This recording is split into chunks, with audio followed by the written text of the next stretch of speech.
굿모닝 큐티인 가족 여러분, 오늘도 말씀의 자리로 나오신 여러분을 주님의 이름으로 환영합니다.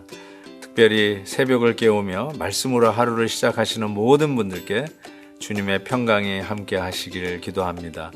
오늘은 이방인에게로 보내리라는 제목으로 22장 말씀을 이어갑니다.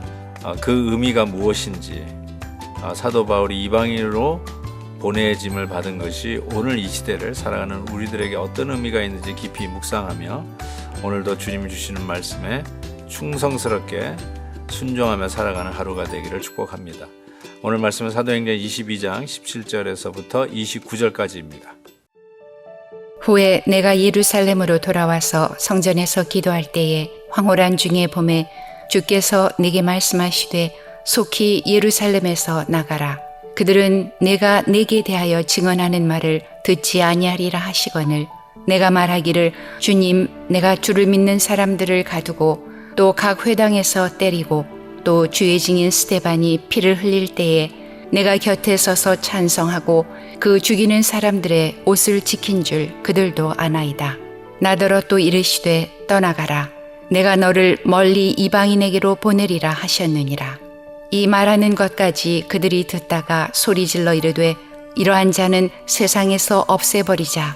살려둘 자가 아니라 하여 떠들며 옷을 벗어던지고 티끌을 공중에 날리니 천부장이 바울을 영내로 데려가라 명하고 그들이 무슨 일로 그에 대하여 떠드는지 알고자 하여 채찍질하며 신문하라 한대 가죽줄로 바울을 매니 바울이 곁에 서 있는 백부장더러 이르되 너희가 로마 시민 된 자를 죄도 정하지 아니하고 채찍질할 수 있느냐 하니 백부장이 듣고 가서 천부장에게 전하여 이르되 어찌하려 하느냐 이는 로마 시민이라 하니 천부장이 와서 바울에게 말하되 내가 로마 시민이냐 내게 말하라.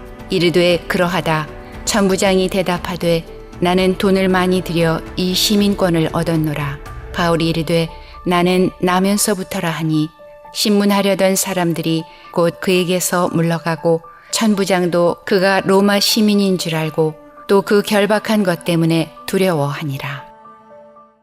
바울이 자기 회심에 대한 이야기를 하면서 계속해서 왜 내가 이 복음을 전하면서 다니는가에 대한 그 이유와 또 근거를 이야기를 합니다. 분명한 것은 이방인들을 향해서 복음을 전하는 것은 내가 원해서가 아니라 하나님께서 나에게 명하신 일이다라고 이야기를 합니다.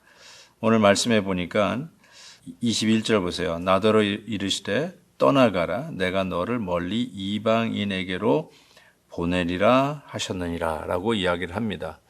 하나님께서 주신 사명이죠. 동족에게도 복음을 전하는 것이 당연히 그것도 사명이지만 특별히 사도 바울에게는 이방인으로 보내시려고 했던 뜻이 있었음을 분명히 하고 그래서 자신이 이방인을 향해서 복음을 전한다라고 이야기를 하는 것입니다.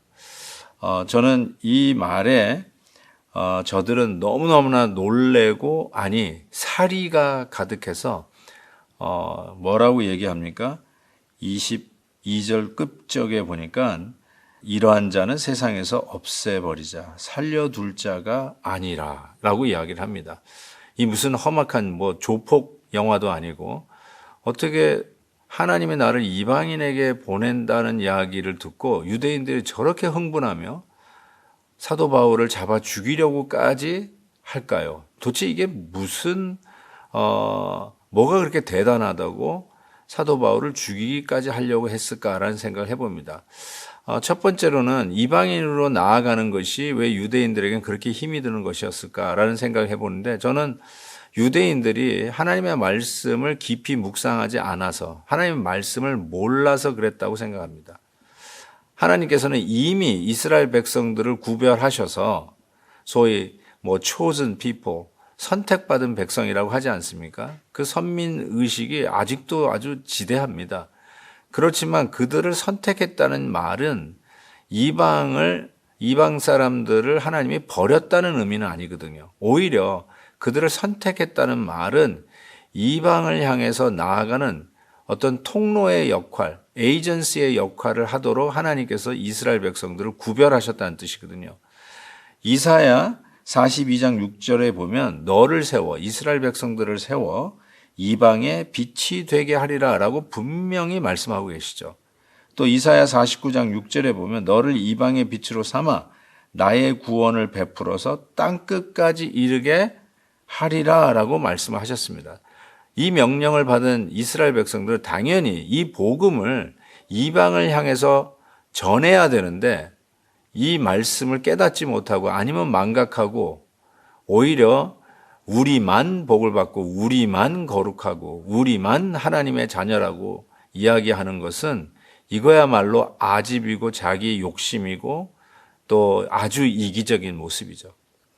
즉 그런 의미에서 사도 바울이 이방을 향해서 하나님이 보내려서 자기가 이방을 향해서 복음을 전한다라고 했을 때 살려둘 자가 아니다 라고 하는 이런 끔찍한 말까지 하는 것이죠. 고개를 설레이는 우리 모두에게 하나님은 너는 어떠냐라고 질문을 하는 것 같습니다.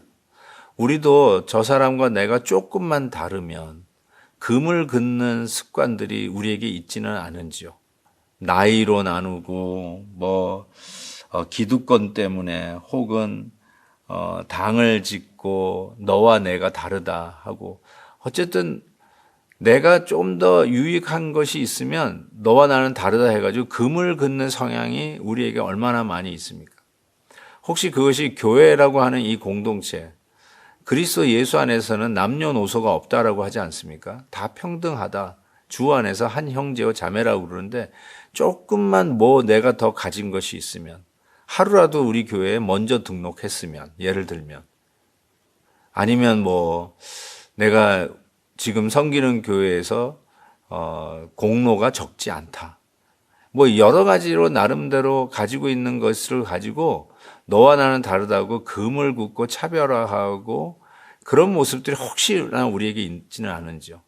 여러분, 옛날에는 이방인과 유대인 사이에 그 차이를 넘지 못해서 그 차이를 넘어가는 사도 바울을 살려둘 자가 아니다. 잡아 죽여야 되겠다.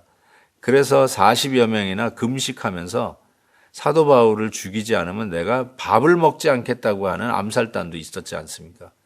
이게 그렇게 심각한 일인가라는 질문과 동시에 우리에게도 조금만 차이가 나면 나의 어떤 기득권을 지키기 위해서 나의 어떤 유리한 이점을 지키기 위해서 이러한 모습들이 우리에게 있지 않나라는 반성을 해보게 됩니다. 사도 바울은 자기를 신문하고 고문하려고 하는 이 로마 병정에게 자기가 로마 시민권자인데 어떻게 이럴 수 있느냐라고 항의를 하죠. 그때 깜짝 놀라서 천부장이 와서 묻죠. 돈 주고 샀냐? 그랬더니 태어나면서부터 나는 로마 시민권자다라고 이야기를 해서 나중에 보니까 로마 시민인데도 죄도 이렇게 판단받지 않았는 상태에서 이 신문을 하고 결박한 것을 두려워했다는 말씀이 있습니다. 저는 사도 바울이 로마 시민권자였기 때문에 태어나서부터 로마 시민권자였기 때문에 이방을 향해서 나아가 복음을 전하는 일에 이점이 있었다 생각이 듭니다. 그래서 하나님이 그렇게 구별하셨나라는 생각도 해보게 되는데 저희는 우리 이민자로서 디아스포라 백성으로서 살고 있는 땅에 우리 자녀들은 태어나면서부터 이 나라 시민권자가 아닙니까?